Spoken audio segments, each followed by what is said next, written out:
First impression mo sa akin, Iris? Mayabang. Seryoso? Nagwapo, Nate. Mayabang, nagwapo.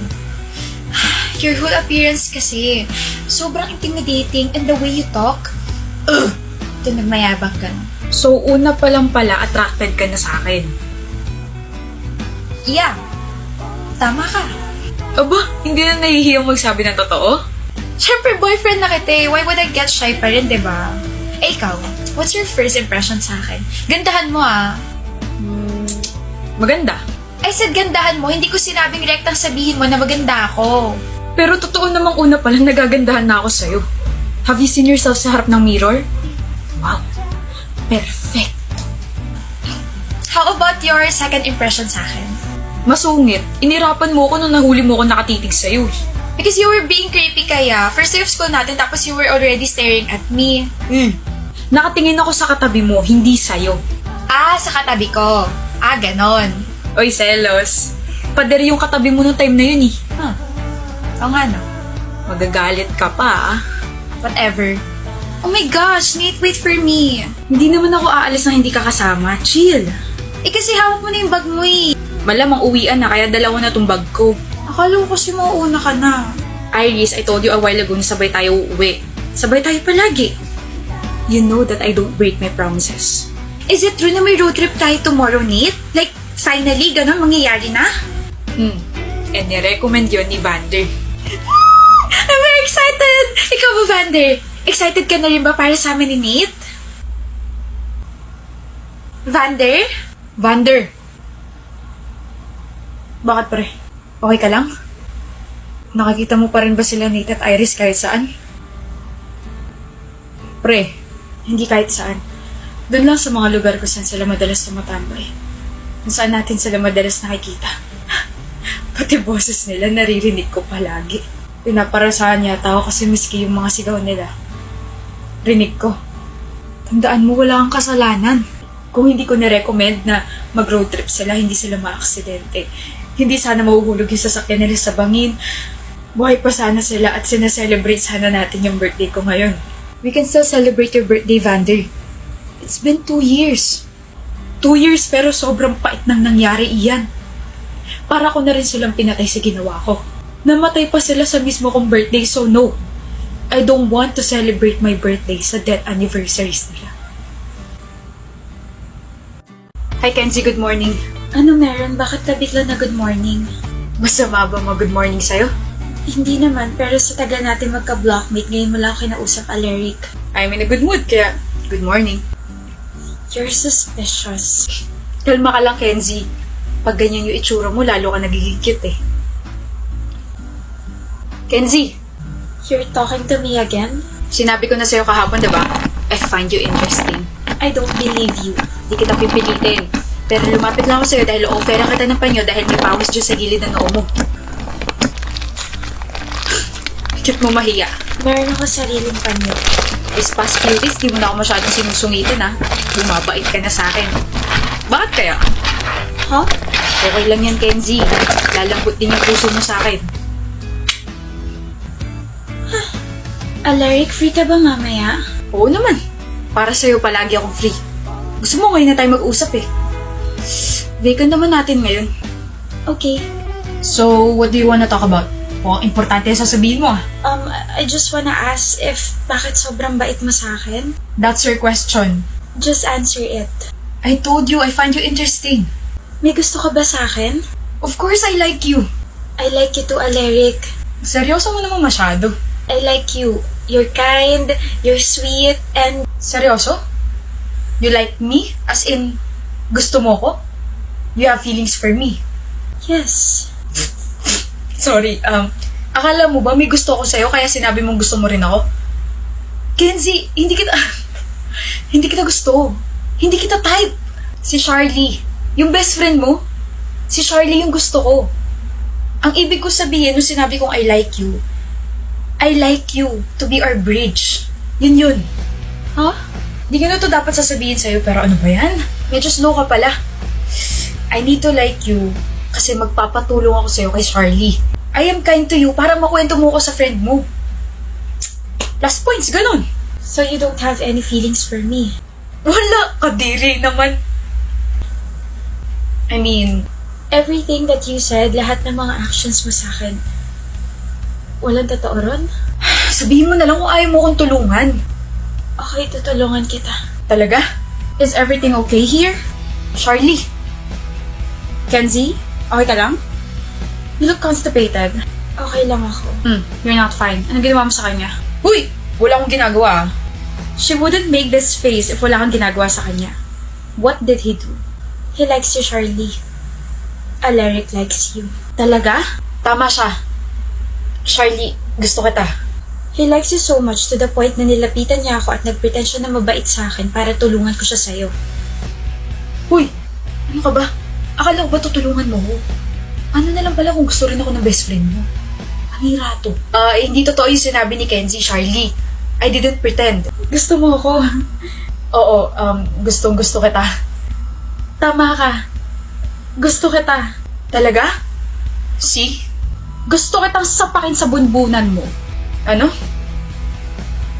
How dare you use my best friend? Hindi ko siya ginamit. Sinasabi niya lang yun dahil nagsiselo siya. Alam mo kung ano yung pinakaayaw ni Charlie sa isang lalaki? Yung mahangin at magagamit katulad mo. Kaya I won't let you date her. Walang magiging masaya sa ating dalawa. Walang iya ka? Hindi nga kita gusto tapos i-assume mo na what if gusto rin kita? Utot mo! Mamatay na lang ako single. Pangit mo na nga hangin mo pa. Patayan kaya kita ng electric fan, ha? Alis! Pangit nito, madapa ka sana. Charlie. Tay naman. Yung ba yung aleric na sinasabi mong gusto mo? Oo. Isa ka pang pangit. Pangit ng taste mo, Mackenzie. Diyos ko naman. Porket mabait gusto agad. Rupok mo, ha? Kutusan kaya kita hanggang sa mapanot ka, ha? Sorry. Okay ka lang. Oo. Masakit. Medyo. Deserve. Tanga ka eh. Tara, ililibre na lang kita ng pagkain. Ito serang froglet na to. Huwag kang uto-uto next time, ha? Inis. Opo, Mama. Ayoko talaga ng thesis. Same. Kung puro kayo reklamo, edi hindi tayo matatapos. Kala mo naman may ambag siya. May ambag ako. Ako nagsuggest na magmerienda na tayo. Kung hindi ko sinuggest yun, baka ubus na yung brain cells ninyo. Kahit nagmerienda na tayo, wala ka pa rin brain cells. Tama na nga yan. Tapusin na lang natin itong pagre-review dahil sa makalawa defense na natin. Huwag kang kabahan. Hindi ako kinakabahan. Talaga ba, Sofia, na may butlig-butlig na pawis sa gilid ng noo? Sumasakit siyan ko eh. Ay, we. Yun pala yung naamoy ko kanina pa. Ang baho, mi. So, araw-araw sumasakit siyan mo, Sofia? Visit kayo. Ayan na, tawag na tayo. Finally, tapos na. We really did a great job. Minor revisions na lang yung gagawin natin. Grabe. Daling mo kasi. Uy, ako lang to. Lah, naniwala oh. Total, nandito tayo sa bahay niya, Sofia. Magpa-deliver ka na ng pizza. Gotcha, boat. Nak? Yes, ma. Kamusta ang thesis defense? Minor revisions na lang po, ma. Very good job. Kasama mo mga kaibigan mo? Opo. Pero wala akong nakita mga sapatos sa tapat ng pinto. I mean, kakaalis lang po nila. Ngayon lang po. O sige, magluluto lang ng hapunan, ha? Okay po. Kinabahan ako ron, ha? Sofia, kailan mo ba kami ipapakalala sa mama mo? Oo nga, nakakatampo na. Ano sasabihin ko? Ng mga kaibigan ko, mga multo. Ng mga kagrupo ko sa thesis, mga multo. Yoko nga. Multo? Oo, mga ligaw kaya kayong multo. Bigla na lang kayong sumulpot dito sa kwarto ko, tapos... Sofia, nakalimutan mo na ba? You created us because you don't have any friends and lagi kang mag-isa, lagi kang stress. Hindi kami mga multo, Sofia. Ano ba mga pinagsasabi mo dyan? Kaming dalawa. Ay, ikaw. Ikaw ay kami. Huh? Good morning, everyone. We are the Group 3 and... We are here to present our paper entitled The Impact of Social Media on Mental Health of the Senior High School Students. Miss Galvez, what is the purpose of your study? The purpose of our study is... Ako na sasagot. Hindi ako na. Miss Galvez, is everything okay? Yes, sir. Okay lang po. Shh. Ako na. The purpose of your study is...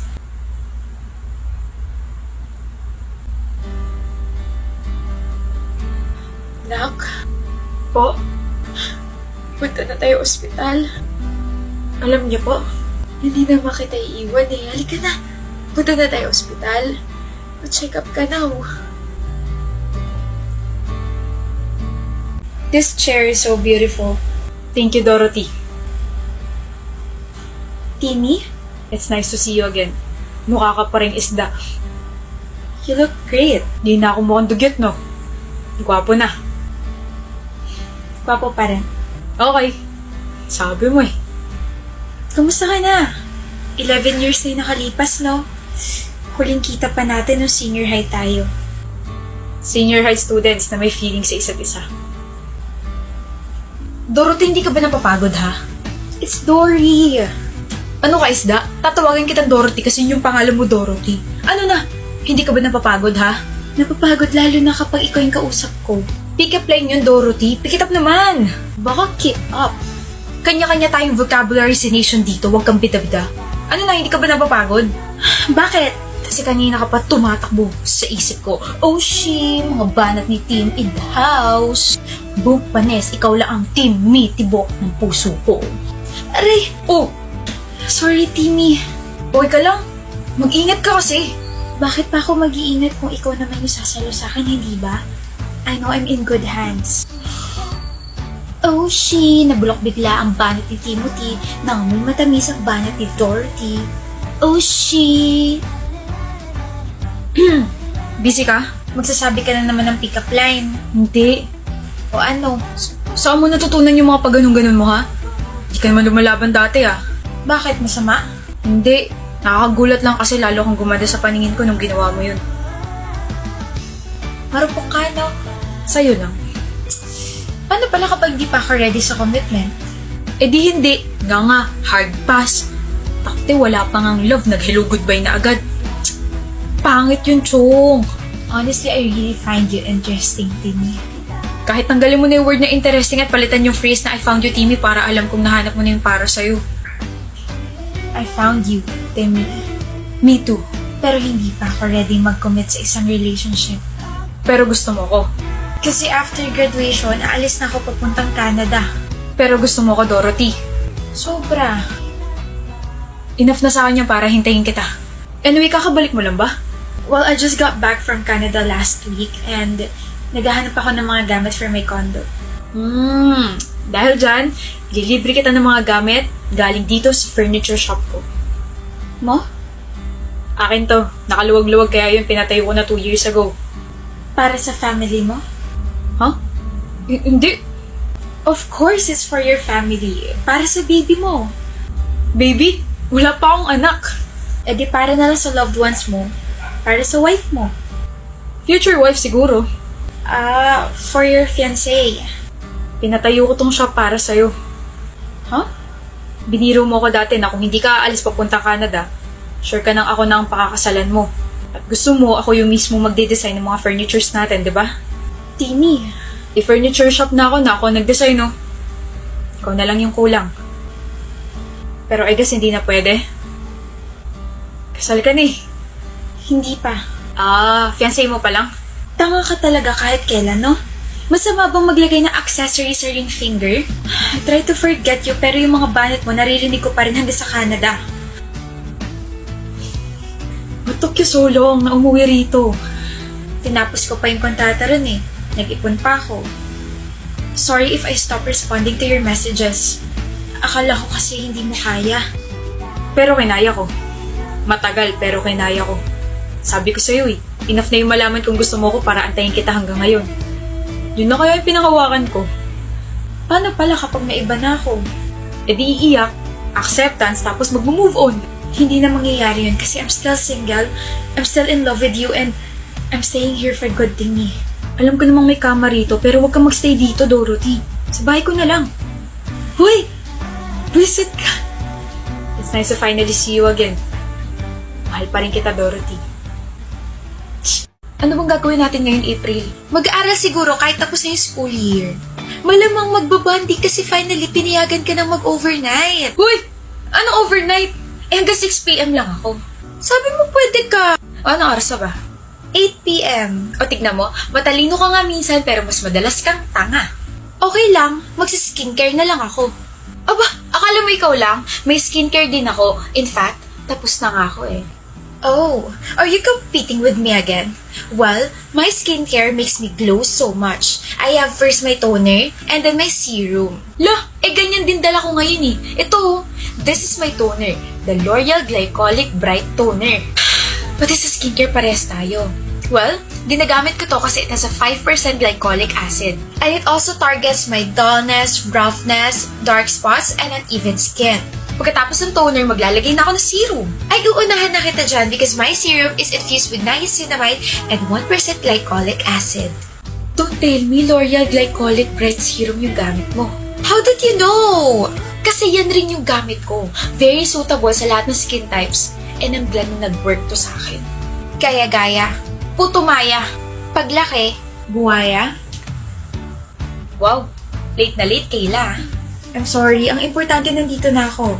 I heard we're doing our skincare tonight. Dala ko yung akin. L'Oreal din? Oo. Gaya-gaya rin siya. Oh my gosh, Rona. What happened to your face? I know, right? Alam ko naman ang ganda ko. Like, huwag ka naman ma-insecure sa akin. Ang oily. Ano? Look. Pwede na maging cooking oil. Nagsalita ang hindi oily. Pwede na mag-deep fry ng fries dyan sa mukha mo sa sobrang ka-oilyhan mo, April. Oh my gosh, hindi lang pasmado yung mukha mo, pati na rin yung bibig mo. Kaya lang naman ako oily kasi maglilimang oras na tayo nandito sa labas. Kaya wag mo akong oh my gosh dyan. Dahil kung hindi, mapipilitan ako magluto ng adobo dyan sa noo mo. Huwag mo nga idamay ang noo ko kasi parehas lang naman tayong 5 oras nang nandito. Yun naman pala eh. Bakit pa kayo nagtatalo kung parehas naman kayong oily? BFF goals. Aba Kayla, ikaw rin naman eh. Oh my gosh. Lo, ba't ganyan? Ba't di ka oily? Ano ba kayo? Gumamit lang ako ng 3 products to make sure na I don't have my mantika moment. 3 products daw may lipstick at saka blush yung nilagay. To make sure nga na I don't have my mantika moment eh. Ano ba yung products na yan, Kayla? Tcharan! Of course, starting off with my primer, my Fit Me Primer that blurs and minimize my pores. Second, my favorite foundation which is the Fit Me Aerogel that can control my oiliness up to 16 hours. And to finish my base, I use the Fit Me Powder that controls my oiliness up to 24 hours. Tara April! Saan kayo pupunta? Bibili na kami ng 3 products na yan. You are our lifesaver, Kyla the Great. You are the best among the rest. Thanks. Ay, buti naman nagkasundo silang bumili nitong 3 to. Nakakapagod din maging referee, ah. Ang liit naman na regalo mo, April. Maliit din naman yung regalo mo, just like your height, Rona. At saka, gaya-gaya ka pa ng paper bag. Ano ba yan? Ako kaya nauna dito. At saka regalo usapan, naging personalan. Tanggalan kaya kita ng buhok sa ilong. Oops! Sorry! Anyway, kahit maliit to, maganda naman laman nito. I'm pretty sure magugustuhan to ng taong nabunot ko. Mas maganda yung laman ng gift ko para sa taong bibigyan ko. Like, sobrang swerte niya kasi ako nakabunot sa kanya. I granted her wish list. Yabang mo ah, bakit? Ano ba laman yan? None other than Maybelline products. Ayan din regalo ko sa nabunot ko eh. Gaya-gaya ka talaga, wala kang originality. Excuse me, Rona. Binili ko yung akin sa Maybelline counter kasi dun sila naka-buy one take one. O, tignan mo pa, I bought the Maybelline Fit Me Aerogel Foundation at saka Maybelline Fit Me Flawless Concealer. Aba, ito naman akin. Binalan ko siya ng Superstay Matte Ink Liquid Lipsticks. Nakuha ko rin to sa Maybelline counter kasi naka-buy one take one sila ron. Eh? Yan nasa wishlist ko eh. Same sa regalo mo. Sino nabunot mo? Si Gandara, ikaw. Cutie patuti. Kayo nakabunot sa isa't isa at hindi lang yun, inopen nyo rin yung regalo nyo para sa isa't isa. Ang galing nyo rin magkaibigan, no? Oh, to regalo mo. Ito naman regalo ko, Rona. Sabi sa'yo, mas maganda yung akin eh. Mas maganda sa akin? Mas maganda ako! I mean, mas maganda tong Sky High Mascara na nabili rin sa Maybelline counter. Buy one, take one din daw to, kaso hati raw kami na nagbigay. Anyway, hanggang sa regalo nagtatalo kayo. Nakakaloka, kailan mo matatapos yung face-off nyo? Kapag sumali ka na rin sa away namin, Kayla.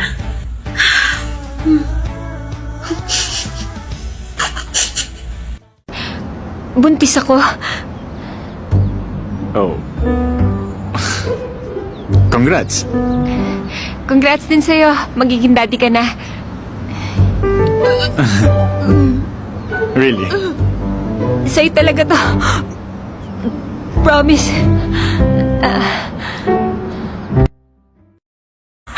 Thank you, kuya, napag-practicean kita. Ngayon pwede na ako pumunta sa father ng baby ko para sabihin totoo. Salamat, ah.